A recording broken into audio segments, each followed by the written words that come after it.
ayrim hududlarda import eksportdan tezroq o'sib boryapti. Qaysi hokim qo'liga qalam olib buni tahlil qilyapti? O'tgan yili import eksportga nisbatan Toshkent viloyatida 1.9 milliard dollarga, Samarqandda 1.4 milliard dollarga, Andijonda 866 million, Jizzaxda 792 million, Buxoroda 662 million dollarga ko'p bo'lgan. Mana Namangan misolida tahlil qildirdim. Viloyatdagi 4300 ta sanoat korxonasidan atiga 295 tasi mahsulotni eksport qilyapti.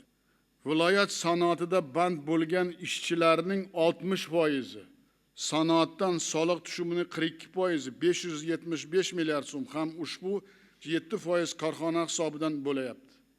Qudratov, Vahobov, Yusupaliyev, Jumanazarov, O'runov, Abdurazzoqov tuman hokimlari nega qolgan 4005 ta korxonani mahsulotiga bozor topish, standart va sertifikatni hal qilishni o'ylamaydi? Ushbu rahbarlarning birontasi kabinetda o'tirishga haqqi yo'q. Namanganga borib eksportni oshirish bo'yicha bir haftalik tizim qiladi. So'nggi 3 yilda eksportbop mahsulot chiqarayotgan 509 ta yangi quvvatlar ishga tushgan. Ushbu korxonalarning 208 tasi haligacha eksportga chiqmagan. Qudratov, Vahobov, O'runov, Jumanazarov, Yusupaliyev hokimlar bu korxonalarga borib nega yordam bermaydi? Hech bo'lmaganda 30-40% mahsulotini eksportga chiqarsa yana kamida 1,5-2 milliard dollar valyuta tushardi-ku O'zbekiston bankiga.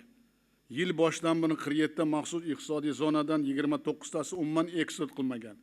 Xadjayev, Qudratov, Ishmetov, O'runov, Jumanazarov, Yusupaliyev, Mahkamov, Mavlonov ertadan tezkor brigadalar tashkil qilib 208 ta korxona va 29 ta maxsus iqtisodiy zonaga yuborib, ushbu rahbarlar tezkor brigadalar bilan har kuni gaplashib, korxonalarning masalasini tez yechib beradigan tizim tashkil qilib berasan Xadjayev.